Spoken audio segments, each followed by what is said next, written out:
તો અમરેલી લેટરકાંડમાં પાયલ ગોટી સાથે ગેરરીતિના આક્ષેપ સાથે પરેશ ધાનાણી મેદાનમાં ઉતર્યા। કોંગ્રેસના નેતા પરેશ ધાનાણીએ સરકારને અલ્ટિમેટમ આપ્યું।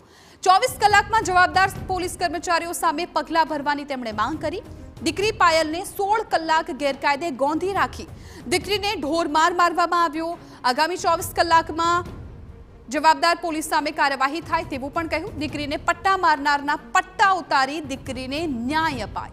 24 કલાકમાં કાર્યવાહી ન થાય તો ઉપવાસની ચીમકી આપી।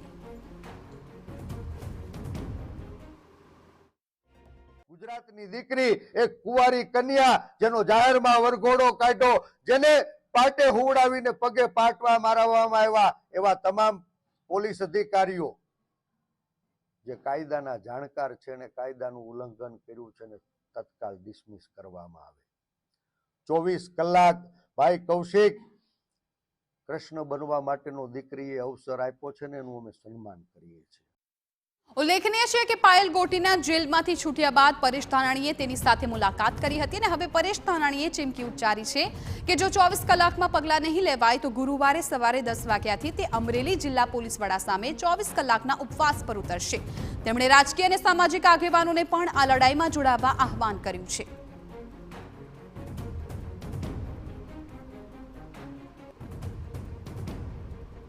કલાક તમારી અને 25મી કલાકે આ પરેશ ધાનાણી રાજકીય આંચળો હેઠે ઉતારી એક જાહેર જીવનના કાર્યકર્તા તરીકે, એક સામાજિક આગેવાન તરીકે, એક સમાજના દીકરા તરીકે આ લડાઈને લડશે। રાજકીય મોરચે પણ લડશે, સામાજિક મોરચે પણ લડશે અને ન્યાયિક લડાઈની અંદર કાયદાકીય મોરચે પણ અમે પરિણામ સુધી આ લડાઈને આગળ ધપાવવાના છે। તો પત્રમાં લખેલા મુદ્દાઓ બાબતે પણ પરેશ ધાનાણીએ ધારાસભ્ય કૌશિક વેકરિયાની આડે હાથ લીધા છે અને જાહેરમાં ચર્ચા કરવા પડકાર ફેંક્યો છે। પરેશ ધાનાણીનો આક્ષેપ છે કે પત્ર સાચો છે અને સહી પણ સાચી છે। જો વેકરિયા દૂધે ધોયેલા હોય તો હું રાજકમલ ચોકમાં તેમને જાહેરમાં ચર્ચા કરવા પડકાર ફેંકું છું।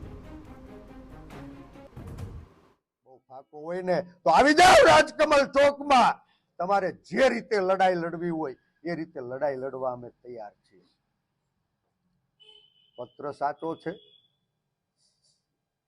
પત્રમાં વપરાયેલું લેટરપેડ સાચું છે, પત્રમાં થયેલી સહી સાચી છે।